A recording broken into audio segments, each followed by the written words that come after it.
बहुत समय पहले की बात है। एक राज्य में एक दयालु राजा राज्य करता था। वह प्रजा का हितैषी था।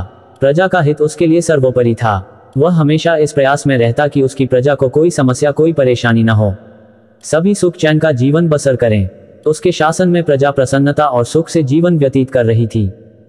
राजा प्रायः वेश बदलकर राज्य भ्रमण पर निकलता और प्रजा की स्थिति के बारे में पता करता। यदि उसे पता चलता कि प्रजा किसी प्रकार के कष्ट में है तो वह उन कष्टों को दूर करने का प्रयास करता। एक बार वह इसी प्रकार वेश बदलकर राज्य भ्रमण पर निकला। भ्रमण करते करते वह एक जंगल से गुजरा और रास्ता भटक गया। उसके सैनिक पीछे छूट गए और वह अकेला रह गया। रास्ता ढूंढता हुआ वह एक स्थान पर पहुंचा। उसने देखा कि वहां एक कुटिया बनी हुई है। राजा को भूख लगाई थी। उसने सोचा यहाँ अवश्य भोजन की व्यवस्था हो जाएगी। उसने अपने घोड़े को एक पेड़ से बांधा और कुटिया में प्रवेश किया। वह एक साधु की कुटिया थी। गेरुए वस्त्र धारण किए एक साधु पेड़ के नीचे आसन लगाकर बैठे थे। उनकी आंखें बंद थी और वे ध्यान में लीन थे। राजा ने देखा कि उस स्थान का वातावरण बहुत ही सुंदर है। पेड़ पौधे हरे भरे हैं जिनमें फूल और फल लदे हुए हैं। पंछी उन्मुक्त होकर विचरण कर रहे हैं। राजा ये देखकर बड़ा प्रसन्न हुआ। वह साधु के पास गया और उन्हें प्रणाम कर उसके सामने घुटनों के बल बैठ गया। साधु ने आहट पाकर आंखें खोली और अपने सामने एक नौजवान को पाया। उसके मुख का तेज देखकर ही साधु समझ गए कि वह कोई राजसी व्यक्ति है। राजा ने उन्हें बताया कि वह रास्ता भटक गया है। साधु ने उसे अपने आश्रम में शरण दी। खाने के लिए मीठे फल दिए। राजा ने कभी उतने मीठे फल नहीं खाए थे। उसके चकित होकर पूछा, गुरुवर, आज तक मैंने इतने मीठे और स्वादिष्ट फल नहीं खाए। इनके इतने मीठे होने का कारण क्या है?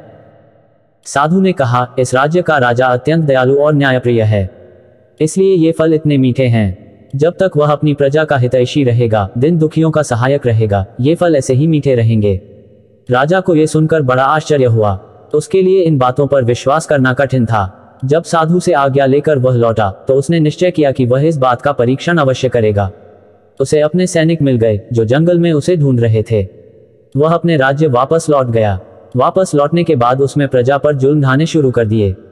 उसने किसानों का लगान बढ़ा दिया और प्रजा पर नाना प्रकार के कर लगा दिए। अब वह अपना धन भोग विलास में खर्च करने लगा और प्रजा की ओर से उदासीन हो गया। प्रजा पर अत्याचार बढ़ने लगे तो पूरे राज्य में त्राही त्राही मच गई। कुछ दिनों बाद राजा फिर जंगल में उसी साधु की कुटिया में पहुंचा। इस बार उसने देखा कि वहां का वातावरण भिन्न है। पेड़ पौधे सूख चुके हैं, फूल मुरझा गए हैं, फल सड़ चुके हैं। ये देखकर वह चकित रह गया।